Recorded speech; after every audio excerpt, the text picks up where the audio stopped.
You know, to have a clean conscience. England or France or anybody just says, oh, okay, we'll recycle it. We just give it to them. It's a recycling center. It's not a recycling center. It just gets piled up. So what most of the time it ends up in rivers and then oceans and then pollutes everything. So. Alrighty, guys, welcome back to another episode of the Eco Fight podcast. Today, I'm super excited to be inviting someone that I am pumped to have on the podcast. Someone that is actually inspiring me now the more that I speak to him. But let's roll straight into it. And Gianni, I'm so excited to have you part of the podcast, mate. And I'm so excited to be here, Jackson. Awesome. Whereabouts in the world are you at the moment? I'm in Paris, yeah. Coming from rainy Paris. I'm Italian, but I'm here in Paris right now. Yeah, fantastic. And you, now, I find this hilarious though. Like I jumped on and saw your page the other week on Instagram, and now I'm following you avidly. But what is it that you're doing in your company? So I am the president and founder of this NGO, international NGO that's called Gaia First. And what we do is we have a major project of cleaning up ocean from plastic, from floating plastics, such as fish nets and everything else that just gets accumulated in the great garbage patches. To do this, we take it and we transform it into energy to augment the whole process itself, so it's self-sustaining. Yeah, fantastic. And how long have you been running it for? It's about, I saw on LinkedIn it was like a year, coming on to 2 years, is it? Yeah, exactly. 2 years that it's actually the NGO is being formed, but the project I've been working on it since 2016. Wow, yeah. So it's a little fantastic. longer. Yeah. Now I'm you're right if I talk about your age on here. You're right to disclose that information. It's okay.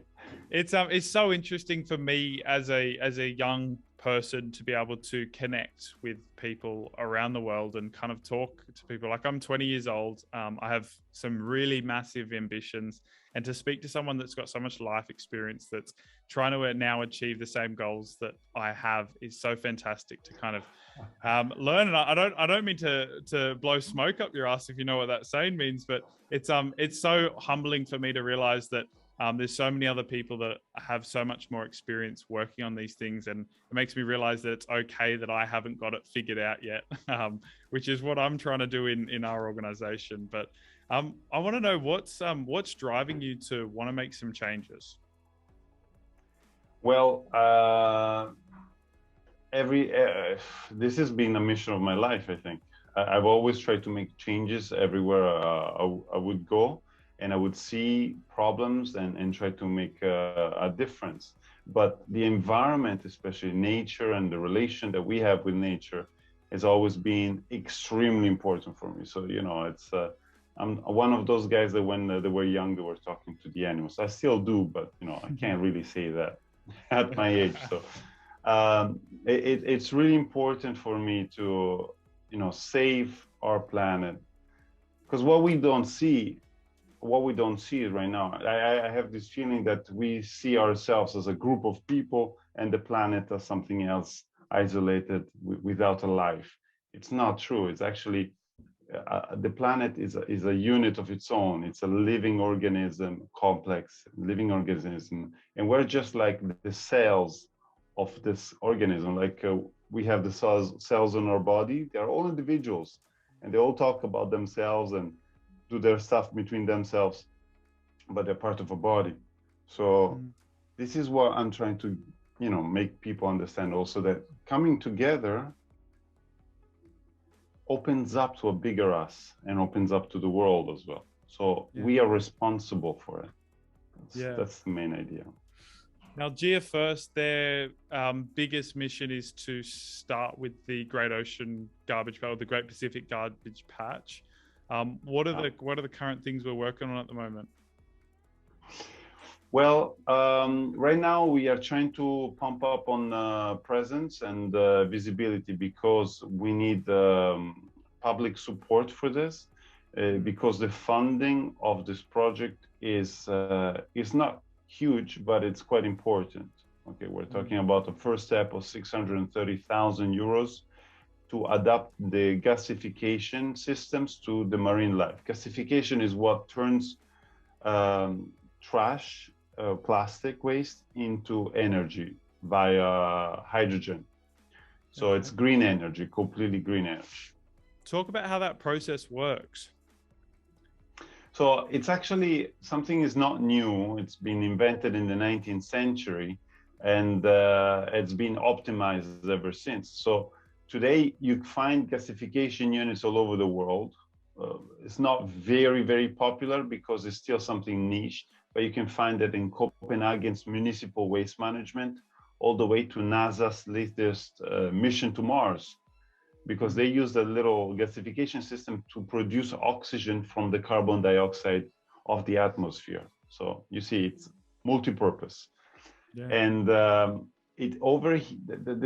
key system is that gasification or chemical electrolysis overheats materials, in this case plastic, to without combustions, to temperatures above 1,000 degrees Celsius, about 1,800 Fahrenheit, without combustion. So what happens is the large molecular structures, they break into smaller fragments all the way down to their elemental form, like hydrogen, carbon, hydrogen, and oxygen.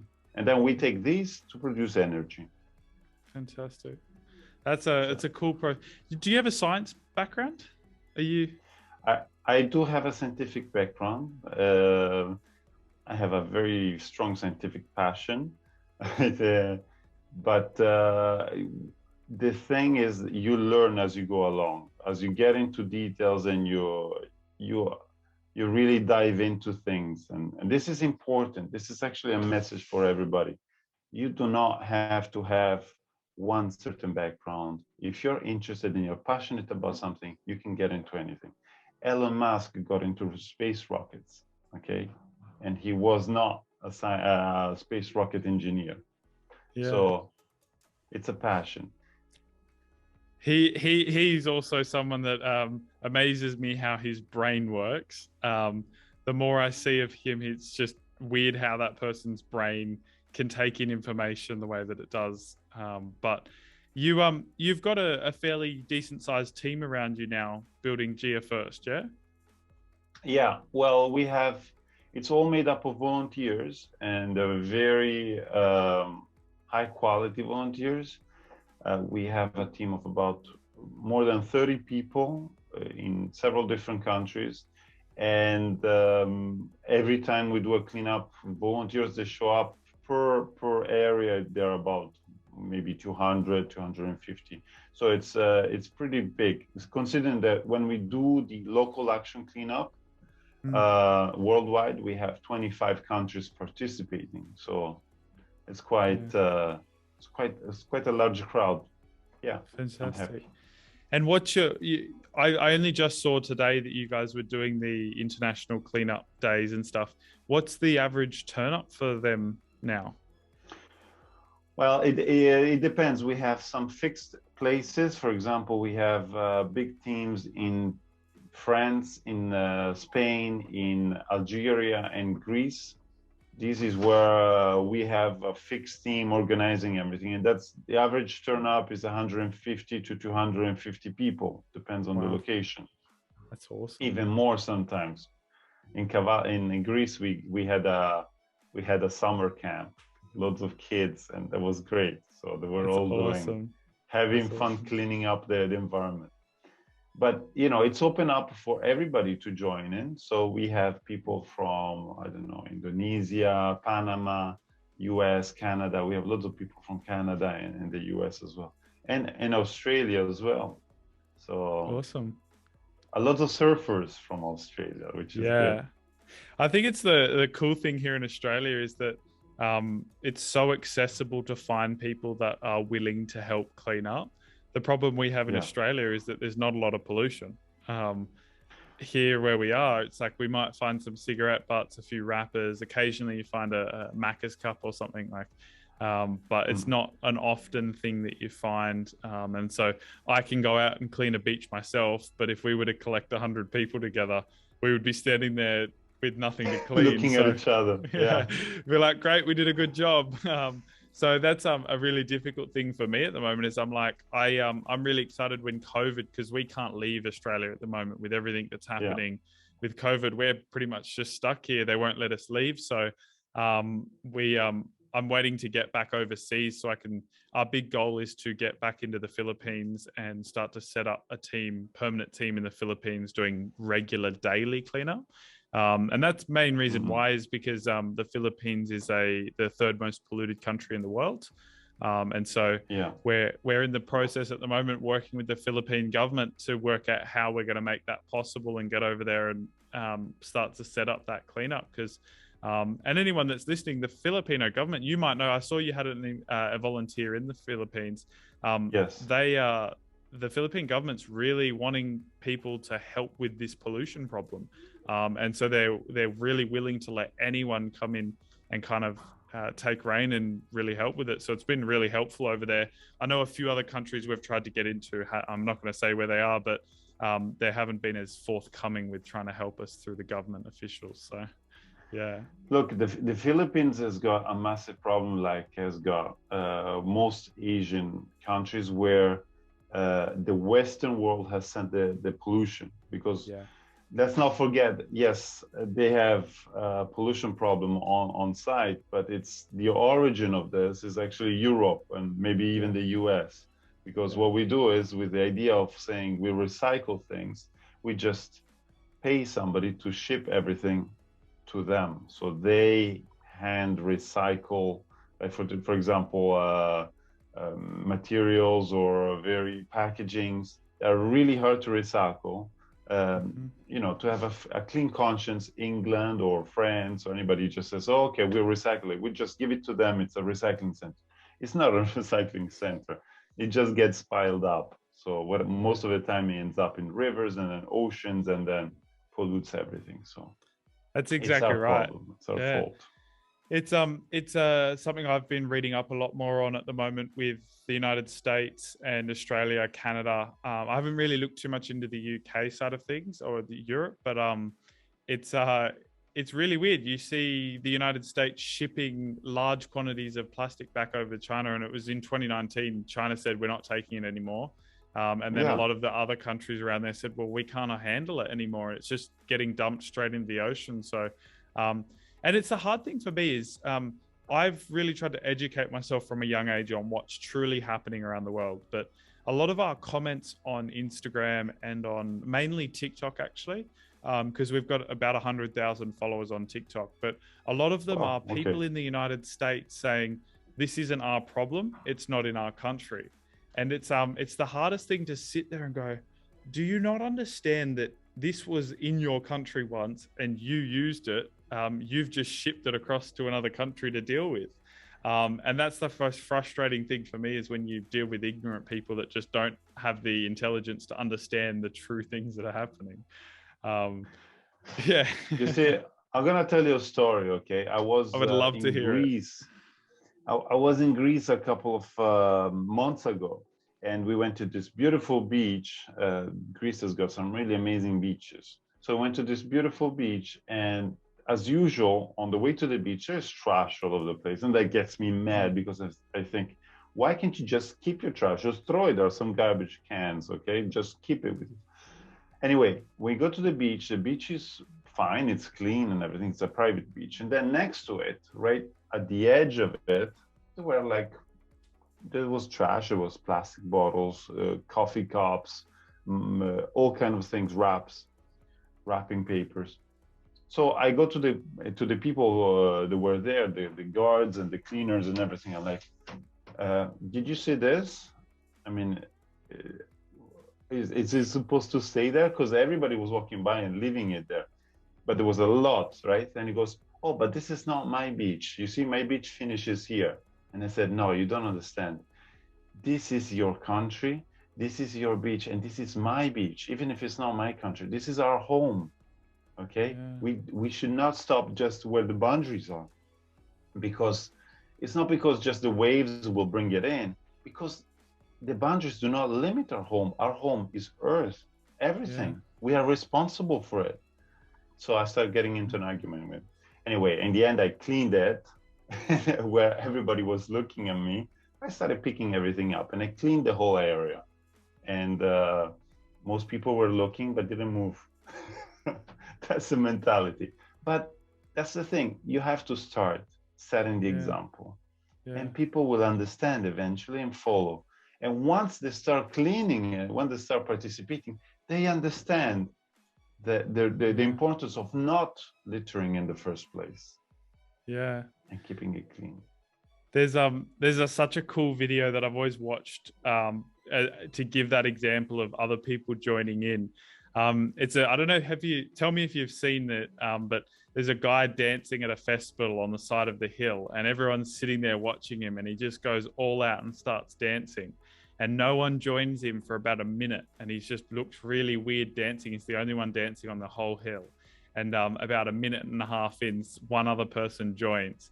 And the second that other people saw that someone else joined, within like 5 minutes, then there was like 1,000 people standing there, like dancing on the hill. And then this guy that originally started it walked away and he left. And there was still 1,000 people standing there starting it. And I think I watched that and I think you probably relate it as well. But that's what I relate my journey to is it's like, I want to leave a legacy for the way that I want to leave places and I want to show people what they can do. And then I want to move on and fix the next issue that's happening in the world. And it's like, That's if I can leave a big enough too, legacy, yeah. And if you can leave a big enough legacy, those people will continue to do it because not everyone wants to move on to the next thing to fix. They're happy to just fix the thing and keep on going with what they're doing. And it's kind of what I'm trying to really work on is say, well, what can I do that can leave a legacy? And at the moment, pollution is one of those things that we've really got to fix around the world and change the culture, Absolutely. I think. Yeah. What's it like over there in France? Like, I haven't been to Europe. Actually, I haven't been to Europe at all yet. But COVID's making that nearly impossible to get over there. But I've seen you in Europe. Europe's a continent, but I've seen you in France. I've seen you in Italy, Greece. What are you doing over there at the moment? Well, it's kind of hard because it's true, COVID restrictions block you traveling, and there's a lot of swabs there. You have to take up your nose. I've got a highway on my nose. I haven't had a right COVID through my test brain, yet. Right? I haven't had a COVID test yet. No. Oh Not my one. God, you lucky guy. I'm never gonna have one in my life. That's my goal. That was my goal too, but it didn't last very long. Impossibly. I'm saying that wrong, aren't I? No, you were saying it almost right. Almost right. Impossible. For anyone's context, I'm trying to learn French at the moment. So he's going to be my new my French coach every week. We're going to jump on a Zoom and he's going to coach me French. Exactly. So we're going to have an online Zoom French session. Okay. Yeah, let's do it. I'm keen for it. We'll all know how to clean plastic and learn French. Bien sûr, c'est très éducatif. Yeah, what? Over my head. So what actually you cannot do here in Paris, you cannot go to restaurants, you cannot go to bars, you cannot do anything without having a green pass. And a green pass you get either by vaccines or via no swabs. So it's crazy. It's something interesting. I'd love to know your opinion on this. So I got in a hot, heated debate with someone the other day, and it was about zero use of plastic in the world. So people never using plastic. And I said, it's impossible to do. We cannot live a zero waste life. We can limit the amount we use, and we can be conscious to say, I'm not going to use plastic when there's another choice. And this person wouldn't agree to me until I said, what would modern healthcare look like without plastic? And then they were like, oh, yeah, true. I said, so what would it look like if we had to get all of our vaccines and everything and they didn't have plastic canisters to put them in and stuff? And they like completely broke their brain down. And then it made me think more. And I was like, there is some things in the world that we just can't live without plastic. Like plastic's a really beneficial thing. It's light for transport. It's everything. And I've started to realize the last few weeks that plastic's not the worst thing in the world. It's what we do with it after we're finished with it, and the way that we Exactly. create it to only be used once. And so I'd love to know your opinion on what your thoughts are. Like when you're telling people about plastic, what's the words you're using? Because I originally used to say no plastic, no plastic, and then I realized that it's impossible. Like, yeah. Well, no plastic, no plastic.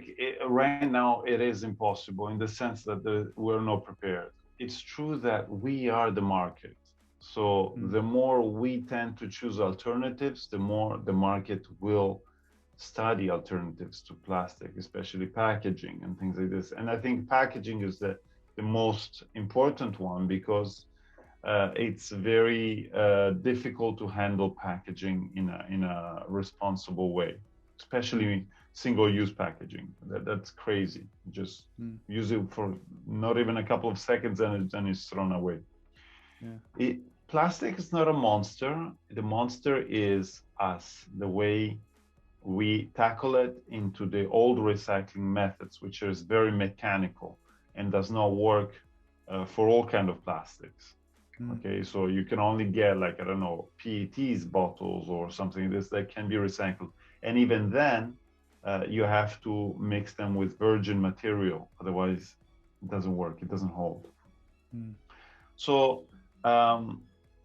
it's this is something to tackle the everybody because it's you see what I bring forward is this gasification unit, right? That you can get energy from this material from the hydrocarbons of which all kind of plastics are made of. But mm, and this is something I talked on the TED Talk as well. We can tune the system to extract ethylene. And ethylene is the very basic building block of all kind of plastic, which means that if we take those mountains of unrecyclable plastics, right, and we convert them into ethylene, we can choose to use either ethylene for energy production mhm, by breaking it down further, or to make more products in a truly recycling way. mm, So we can use that garbage to make more products and then turn it into garbage again, hydrocarbons, in a continuous way, reducing and eventually eliminating the need to extract new raw materials. So mm. that could be a true form of sustainable, production and recycling. Now we just have to change methods and be more responsible. Fantastic. Yeah. Now I was interested when you said before, and you started talking about your goals for funding, for what you're trying to do. What is it that the funding? Did you say it was around 700,000? Yeah, It's 630,000 for the first step. Yeah. for the first step. And what's that going to allow you guys to do? That would adjust the gasification units to the marine environment, which is gasification units work extremely well, especially on land. But Mhm, on the marine, we have to adjust with salinity levels, hygromet levels, so moisture and rocking mhm. of the boats and all kind of marine life exposures. So this is what we have to study and do. This is something that already exists, but it's been adapted to uh, war boats. Okay. So for the marine, for especially the U.S. Marines, where they use these systems internally to eliminate all kind of waste. Yeah. But so we have to do another parallel study because we can't use that system. We have to do a similar one Yeah. so that to collect the garbage and produce hydrogen. Now, this isn't something that you learn in like high school science. Where have you learned No. all of this stuff from? Because I know that when I graduated school, I didn't learn how to turn plastic back into energy. So I'd love to know. So this actually in 2016, I met up with some ex-NASA engineers that were working on this. And so in discussing things with them and talking about general the solution that could be transported and brought to left and right, and I started thinking, what if we use this for like places where we cannot, they're not easy accessible, you can just build it on a truck or something and bring it to places where you treat dangerous materials on site. And then it just grew and grew and grew, and then I understood that on land there's a lot of limitations because of governments and regulations. So, and I thought, okay, then on the water. And then on the water, I realized that there are massive continents that need to be treated because they're killing wildlife and poisoning waters and blocking phytoplankton from carrying the normal carbon dioxide absorption. So this, I said, let's do this on where everybody is involved, but nobody cares because it's international waters. Because everybody says, it's not my problem, it's international, it's outside of my beach. So that's the thing. It's interesting when you talk about the international water problem. Tell me if you're familiar with the Ocean Cleanup Organization. It's Boyer Yes. Slat owns it. So Yes. do you know Boyer Slat? I don't know him personally. I know his journey and his theories and practice, actually. Yeah. I watched him on the Joe Rogan podcast, and I'm yet to try and get him on this podcast because I think he'd be great to have a chat with. But a lot of what he said was in this Great Ocean Garbage Patch was that no one's claiming it, but what he's trying to do is turn this plastic into a viable product that we can start to reuse and turn back into plastic products that we can have as sunglasses and things like that. And he said, wouldn't it be funny if all of these countries start coming out and saying, well, that's mine, because there'll be a profit on the plastic that's in the ocean. And I find that so hilarious that we think about it now, we're like, no one wants to claim it. But if we were able to turn that into something that was revenue, money generating, there'd be so many countries around the world that would be like, I want that. And they'd be dying to go and clean it up because it is. And I think what he's doing, it's so cool to see. And he is actually turning plastic back into things that people are buying and acided products, which is really cool. Yeah. Yes, that's very cool. That's very cool. It's a system that is a singular approach that he's using by passively collecting, all the ocean waste through those great floaters to collect it, and then he ships towards them, collects them, and brings them back. Yeah. He has collected, I think he came back with 4 tons or something like this of plastic, which is good. But he did this like over a week time or something like that. It's still it's a tiny spoon. It's like trying to empty out a swimming pool with a teaspoon, Yeah, it's very. And you have small. You have a whole waterfall jumping in, refilling that swimming pool. So the approach that we are doing, it's a lot higher scaled up, because what we are trying to reduce is 50 tons per day. In other words, in 5 years, we get rid of the greatest garbage patch, or at least 90% of it. Yeah. Fantastic. But the only way to do it is to work on it on spot. So that's why we transform it into energy on the spot, on the boats. Now, we can only, correct me if I'm wrong on this, because we can only pull the plastic out when it's still, before it becomes microplastic, yeah? Once it becomes microplastic, it's going to be very, very difficult to get that out, yeah? Correct, yes. So that's why we are on a time bounds. It's like a bomb going off, right? We've got so much out there that if we don't start to collect it before it becomes microplastic, it's going to permanently be in our food chain. That's going to permanently be affecting us. Exactly. And I think that's the thing that people might not understand yet, that they don't realize just how large it is. Do you know the Great Ocean Garbage Patch, how many tons is out there? Well, the greatest garbage patch is 80,000 tons. Okay, it's pretty big. That's ridiculous. And that's the more concentrated area. Obviously, it's spread out. The higher concentrated area is 3 times the size of France or Texas of floating garbage, but the overall area is 6 times that. So it's huge. Yeah. Compared to Australia, I would say it's a whole Australia continent floating in the water of garbage. So massive. now you know how big that is. Yeah. Yeah. Talk to me, if you're all right. So, talk to me a bit about your family that you've got. Have you got family over in France? My family of origin, no, they're all Italians and they're all in Italy.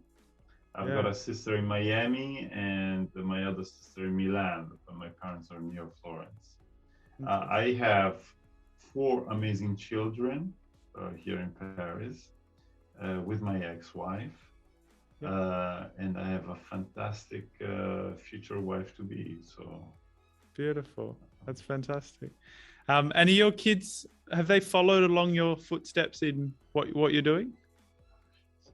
Well, the eldest one, she's 15, and she's definitely gonna follow because she's really she's pulling all her friends along to the cleanups and everything, and she's really into it. So, and also the youngest one, the little boy, he's 4 years old, but he picks up trash wherever we go, even when he's not supposed to. He says, "Ah, Papa, look," and I'm like, no, leave that there because that's disgusting. It's dirty, but in the streets, you know. So, but you know, it's great. They really feel it. I mean, it's inborn, I think, because okay, they had me showing the way, but most of it is them. They have their own initiatives in doing something for the environment and for nature. That this is I get a I admire them for many things. So definitely, yes, they're gonna take over, and I'll be so happy. That's awesome. It's cool to see because I've got a fair few followers that ask me. I don't know why they ask me. I'm the worst person to ask. I don't have kids. I've only got a partner, and we're not going to have kids for at least another 5 or 10 years. But they ask me what do I recommend on trying to inspire their kids to want to take action on it, on being more environmentally friendly. And I'm like, I don't know. It's just natural for me. I have no opinion on how to do it for younger children. Do you have any comments on it? Absolutely. I think it's inborn. The new generations are really connected to the environment, probably more than the older generations. So the younger they are, the more they're in contact and the more they feel this connection and this need to make a difference. We are setting up the place for them, but they have a lot of work to do. But it's not fair that we leave them all the work to do. So it has to start from us.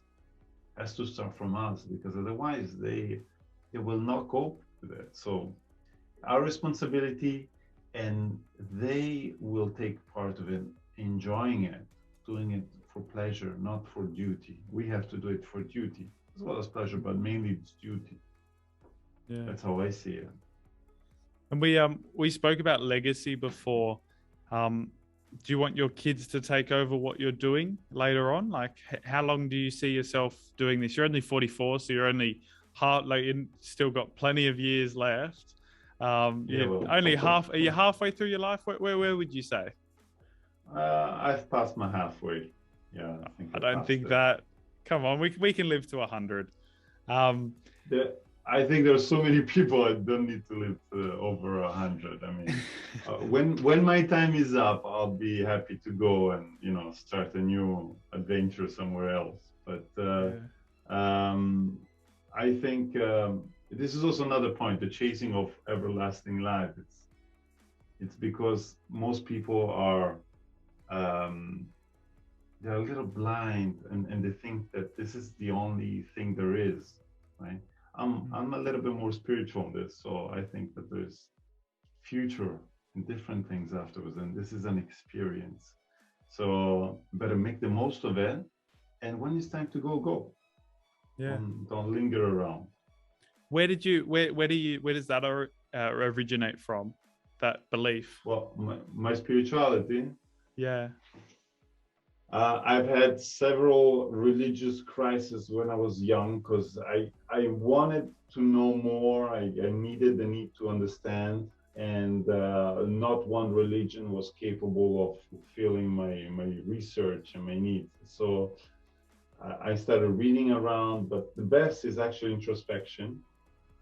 And introspection, and then you realize that the truth is inside us. Everybody has got access to this truth, and it's only through introspection, and reading helps, yes, because you get also other people, and when you find the people that share your own thoughts, then you're like, wait, if they have the exact same thoughts as me, then we're on the same track. There must be something right. We must know something, both of us. So this is it. This is how I originated, and then obviously I even wrote a little book for my kids where it's called The Truth of Life. It's a very tiny book, but that's where I explain how we should see life. At least this is how I feel it, and I wanted to leave it for them to one day, so that they don't all get confused with all this mess going on, and religions pulling. Now, mine religion is the correct, and no, mine is better. Mine is much better than yours. It's like playing football, Everybody plays football, but you have the football teams. You have, I don't know, Madrid, we're the best. No, it's Milan who's the best. You're kidding. No, it's Juventus. You're all playing football. Well, on another note, I'll ask, who is your football team? Who is your football team?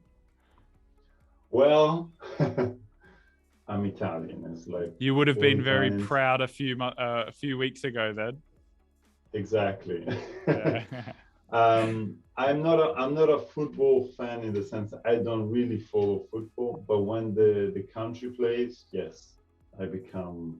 You've just lost Italian. A lot of European followers. I'm going to tell you that right now. They're all going, this guy, I liked him before that comment. No, I've never really gotten into football or the soccer side of football. I'd call it soccer from over here in Australia, but I work with a bunch of British people, and they're all over soccer or football. So our football's with a ball that's about that long, and it's shaped odd, and they run at each other at 120 kilos, and it's a great game to watch. It's called rugby league. But that's amazing. It's amazing. I would love to learn that. I would love to learn that. Yeah, it toughens you up. It's and a bit breaks like rugby, isn't it? Yeah, it's NRL. It's called it's very similar to rugby union, except it's just a little bit different structured. But it's actually grand final week this week, so my team is playing in the qualifying final to play in the grand final tonight. So it's about 6 o'clock here, and they kick off at 7:50. So I'm like excited as to go and see them win. Well, we hope they're going to win at least. I'm sure they're going to do an amazing job. Now I want to ask. My next. You go. Yeah? You go. No, this is my next project. I want to learn how to play rugby or football. That kind of football. So. Well, when you come visit me in Australia, we'll go play together. Yeah. All right. Okay. I get my collarbones settled. Put padding on. There's none of that American style stuff where they put padding on either. It's that's straight. Straight naked almost. Yeah. Right. You can. The good one is when you can hear the brutality of them running at each other, and the cameras and the microphones are off the field, and you can hear the crunch of their bones hitting each other. That's the thing I love. I love watching it at home and hearing that. And I will say though, in Australia, there's this. Have you ever been to Australia? No, not yet. I would love to. It's I know over in Europe, there's this, when you go to see a game live, is this culture there. There's this vibe. The stadium's just roaring of noise. Here in Australia, there's just none of that. Like, we go and watch a game, and unless it's the biggest game of the year, until something exciting happens, no one's doing anything. And it's the quietest stadium. You could hear a penny drop in the middle. So we went and watched the AFL. AFL's pretty big here. We watched an AFL game a few weeks ago, and we were sitting in the stadium, and between while the game was playing, we could hear people about 10 or 15 seats over, like, their conversation. And we were like, this is just weird. Like, there's no noise. And so I'm really excited to go over to Europe and actually hear what it's like to be in a stadium with raving fans. That's crazy. That's always singing and shouting and jumping up and down. It's different, I guess. Now, talk to me.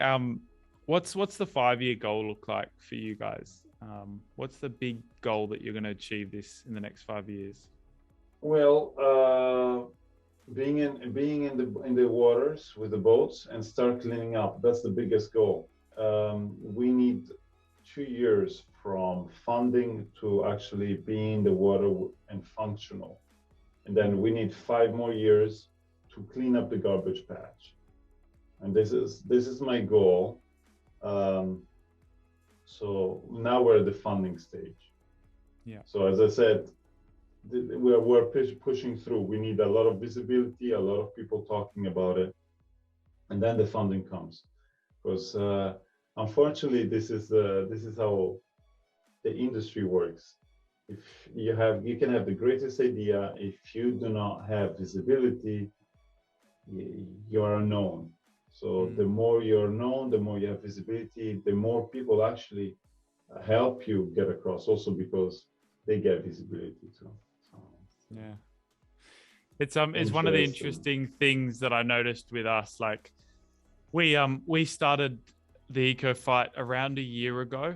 It's been a goal of mine for 5 years now to start. Ever since I was about around 15, 16, I really want to start this, but I'm very entrepreneurial, and I had another company that I ran that I sold when I turned 18. It made it a lot easier to sell my company when I was 18, because I was legally allowed to sign contracts and stuff. That's actually why I held off from selling my company. So I had a 35-person corporate cleaning company that I'd built from the age of 16 to 18. So I had it for 18 months. And so I sold it with 35 staff. We had a bunch of contracts around the area that I live. And it was really cool for me, because I realized that I was able to step away on the money that I'd sold that from and go, okay, I'm really going to invest some time and money into building the organization that I've wanted to run for a really long time now. And that's where the Eco Fight was born. And so it's really cool that to kind of talk to other people and see where their 5-year goals are, because I realized that we're currently designing and trying to get the blueprints together on what automated machines would look like for cleaning riverways, oceans, and stuff like that. And then realizing that there's so many people out there that we can talk to that are also trying to achieve the same things. And instead of having to hit the roadblocks, which is what we're hitting at the moment, like, there's other people we can talk to that can help us progress faster. Yes. And so I would love to know, where are the areas that people can help? Where are the areas that my audience can go over and follow and donate to you, so that we can get you rolling and get you in the water and start changing the world? Look, already, if your audience can follow Gaia First on Instagram, for example, Gaia.first, that would be already good, because first of all, they understand what we're doing and understand all the steps, and they follow it. Okay, so it's always good to follow something closely, because we're quite active on Instagram. Yeah.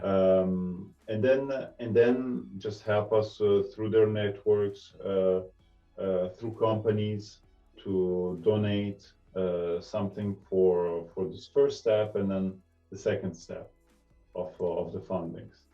This is important right now, so that would be good. That would be a great commencement.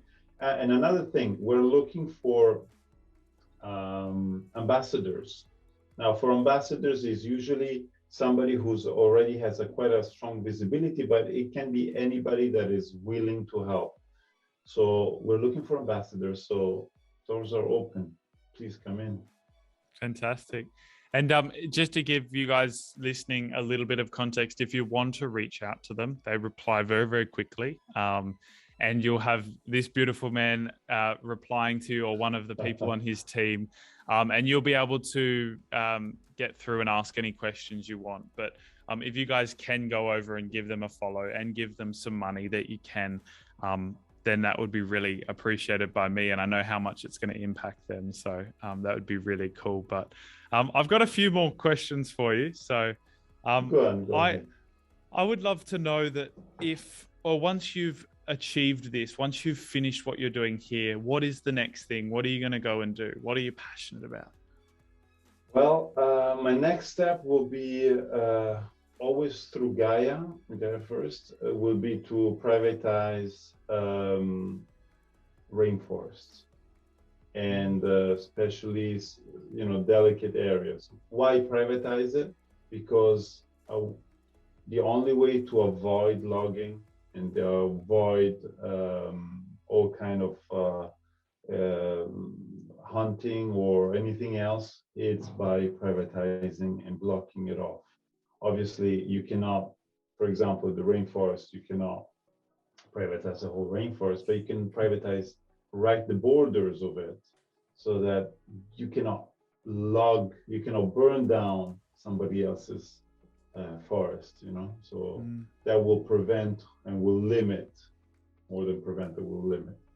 But I'm always on the look for new adventures and new projects that make sense. See, I'm in a phase of life that I said, as soon as I turned 40, about 40, I said, okay, half of my life is gone.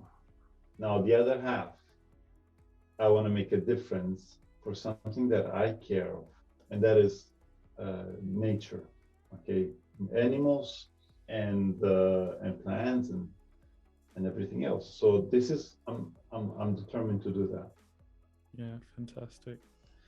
And at the moment, you guys, I would love to know, for other people out there that are trying to start organizations to do good. I know that I've got some friends that are already doing stuff for planting trees, saving the forest. There's a lot of wildlife people that follow me here in Australia.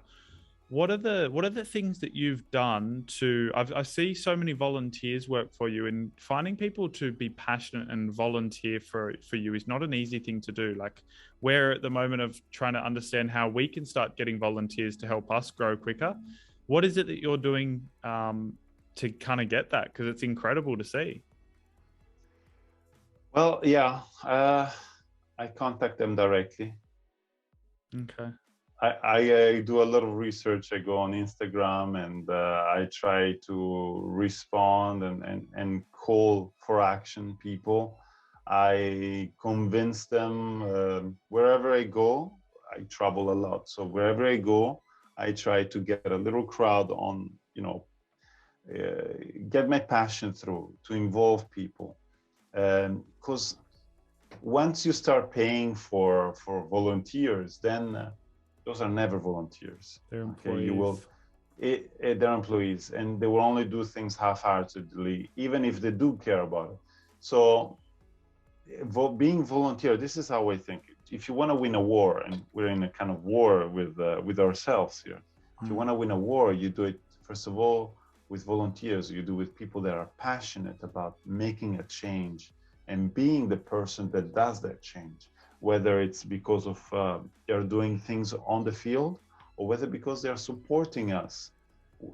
Supporting us how? Like you're doing now, you're putting us up on the visibility platform, or talking to friends and people that there's Gaia, maybe we should help and follow them, or giving us donations.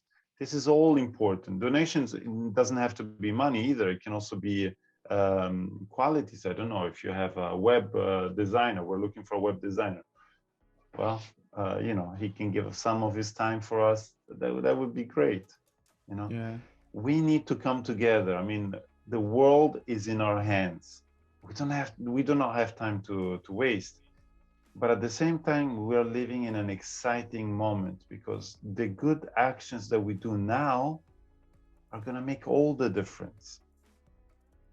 And this is what I'm trying to tell everybody. the good things that we do now will make a difference. So start acting now. Fantastic. That's so good. Join Gaia First. And if you guys are interested in going across, and if there is anyone that has qualities that can help Gaia First, please message them. I know that there's lots of things that you guys would need, the qualities that would really help you. If you have contacts with governments, if you have contacts with organizations that they might be able to partner with, definitely give them a message, because I know how much it is important. It's helped us with some of the partnerships we've been able to get just by people giving it through. And so just offer it out, give the website help, give social media help, whatever you guys can do. It's really beneficial, especially because I know how hard it is to start the organization. And sometimes starting it doesn't mean you have the skills to make it last and get it through. But it's about what you guys can do on the outside to really help progress the organization, that's going to help them be able to achieve their goals, which at the end of the day is going to help our lives, everyone on this planet. So Exactly. it's really important that we just give a little bit, so that we can all achieve a common goal. So yeah, I hope that little G up was helpful. That was excellent. Excellent. Yeah. Now I'd love to ask one final question. If there was anything else on this planet that you could do, if this wasn't the journey you went down, what would have you done?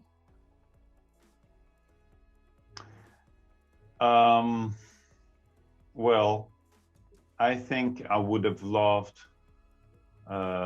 movies. I would have loved. No, besides that, I think my goal is to find a way, an organization that actually is in charge worldwide of the environment, because I think governments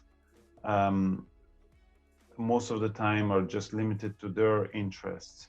So I think there should be an organization, which there isn't one at the moment, a real organization that oversees all governments and determines no fishing zones, no logging zones, no hunting zones, things like this, and brings the respect of nature into obligations worldwide. So that would have been my goal. It might still be my goal. I mean, once Gaia is passed on to somebody else, yeah, that's what I would like to do. Fantastic. Yeah, that's really cool. It's cool to kind of understand how other people think, because you're like, God, why didn't I think of that?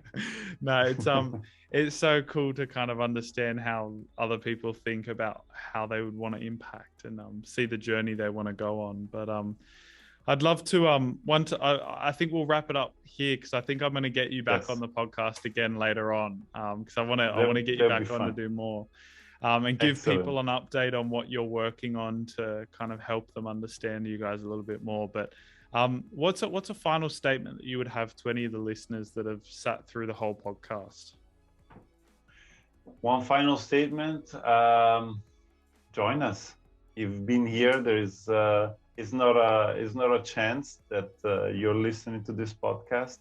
It's probably a message for you. This is what I tell everybody whenever somebody wants to join. I say it's not by chance that we met. It's the universe that has connected us together, because we're going to do great things together. And I'm determined to do those great things with you. So yeah. Awesome. That's what I'm saying to all of them. Alrighty, man. Well, I want to thank you so much for coming on this episode of the podcast. And for anyone that's listening out there, make sure you go over and give them a follow. If that's the most you can do, make sure you give them a follow, but support them in any way you can. And I want to thank you guys so much for all the support you guys have been giving us lately. We've actually been hitting our highest record engagement on Instagram at the moment. So it's fantastic to see every day when we post for you guys to continuously be supporting us. And I'm seeing new faces pop up in the messages, sending messages to us and stuff as well. So if you ever have any questions, make sure you reach out and send us a message, because it's really awesome to kind of see what you guys are thinking about, the thoughts that you have, and any advice that you have or help that you have for us as well. But mate, I want to thank you so much for coming on the podcast, man. Thank you, Jackson. You're doing an amazing podcast, and hope to see you soon again. Okay, maybe even in live, face to face. Hey, it's not out of the question. I think we'll be with all my new French skills. I might be over living there soon. I can pretty much say bonjour now. I'm getting good at it. Je t'attends d'ici à Paris alors. I'm waiting for you here in Paris. Yeah, I knew that. I was just testing you. I knew you knew that. Well, I'll wrap this up with saying au revoir. Au revoir, everyone. Au revoir. And I want to thank you so much for listening, guys. I will see you guys in the next episode. Goodbye.